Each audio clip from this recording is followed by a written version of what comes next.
Difference between HR analytics, people analytics, and workforce analytics. Now, let's look at understanding the various flavors of HR analytics.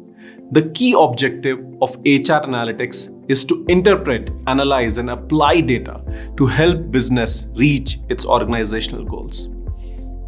If you are new to HR analytics, you might have gotten confused between three different terminologies which all seem to talk about the same thing: HR analytics, people analytics, and workforce analytics.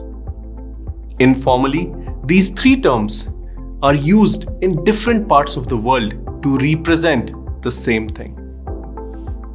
HR analytics is a term that is popular in countries and regions like India, Southeast Asia, Africa, Middle East, to name a few. On the contrary, workforce analytics and people analytics are commonly used in US, UK, Europe, Australia, etc.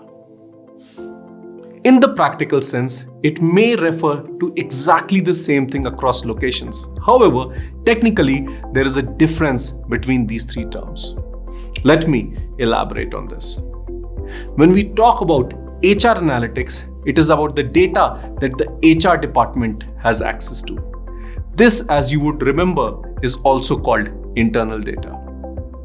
So when analytics is restricted to data accessible by the HR department or internal data, it is called HR analytics. For example, attrition and absenteeism data, recruitment data, data on promotions, performance management data, training and development data, etc. People analytics is one step ahead of this, as it deals with a bigger data set.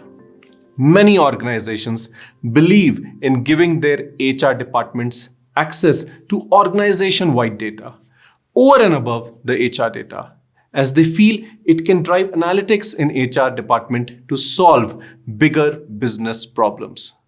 So when HR department has access to external data, we call it analytics practice as people analytics. For example, organization structural data, data of temporary and other employees, financial data, customer data, etc. Coming to workforce analytics, the data set becomes even bigger, and this allows HR analysts to have a more holistic view of the entire organizational setup. Data set now may include not only data of all the employees who are working with you, it can also include data on freelancers, consultants, passive employees, financials, business data, customer data, data of internal process and system of departments, competitor data, historical data, political data, etc. We also need to understand this is a technical differentiation. In the real world, these three terms, HR analytics, people analytics, and workforce analytics, are used interchangeably. So you will find that some HR professionals who are called HR analysts are actually doing workforce analytics, and others whose designation may be workforce analyst may actually be doing people analytics.